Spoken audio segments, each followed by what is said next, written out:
Emmanuel, God with us. But how do we know?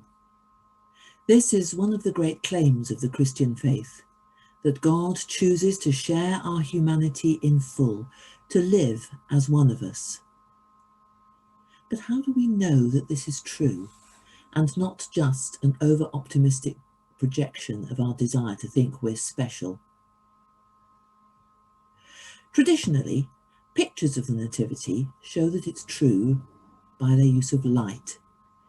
There are dark shadows in the stable behind, but the manger itself is a blaze of light.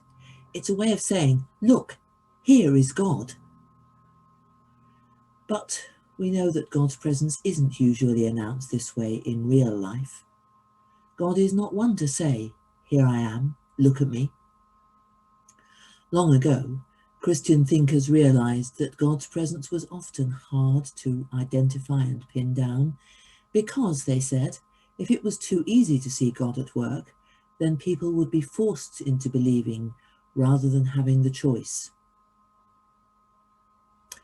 It seems to me that the story of Jesus' birth gives us a very different way of recognizing the truth of the promise that God is with us.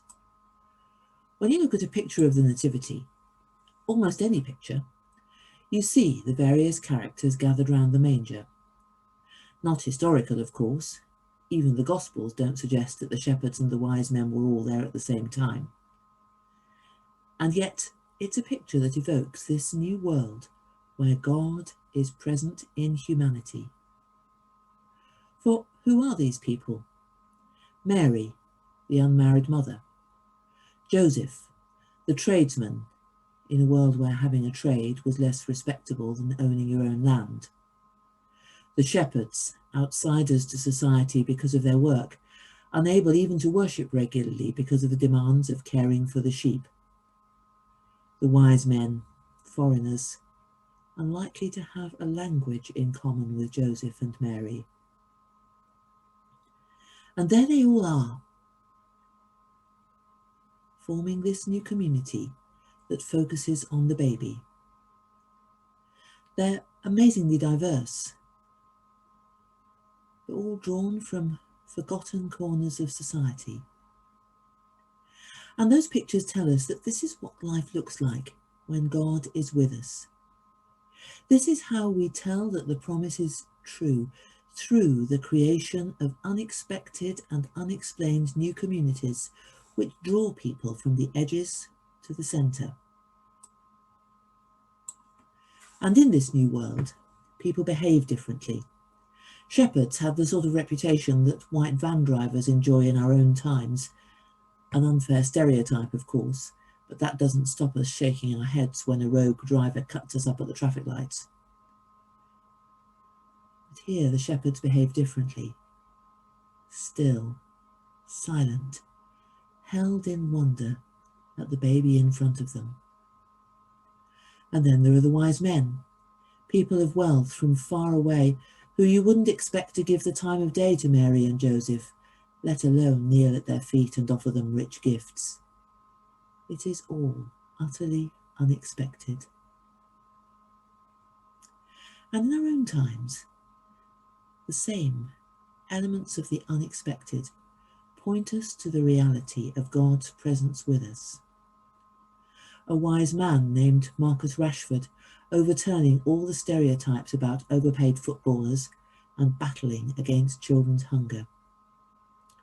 Huge numbers of unsung heroes, the carers, the cleaners, the porters, for whom we clapped earlier in the year as their role in the fight against COVID-19 brought them to the centre of the nation's attention. When communities behave like this, then we can see again that the promise is true. God is with us in these new and unexpected communities where all people are recognised and valued for their worth. And yet, our ability to recognise God's presence is always fragile. The moments of clear sight slip away from us like the sun disappearing behind clouds. The unlikely group pictured round the manger would have broken up and gone back to their own places. Hospital porters and care home workers have slipped out of the nation's consciousness again, though they're still working just as hard as ever. As God's people, we need to hold on to those pictures of the Nativity and remind ourselves that this is what God's promise looks like in practice. When people come together across social barriers, when poor folk are respected as much as rich, when everyone finds a place and a welcome, then we can see for ourselves that it is true. Emmanuel, God is with us.